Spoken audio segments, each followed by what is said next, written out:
مجلة تأخذك في غرائب الخلق وعجائبه المدهشة، وتطوف بك في بدائع الخالق العظيم.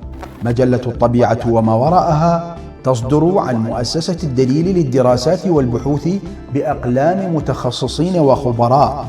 عدداها الأول والثاني متوفران الآن في جناح دار الدليل، وذلك في معرض القاهرة الدولي للكتاب 2025.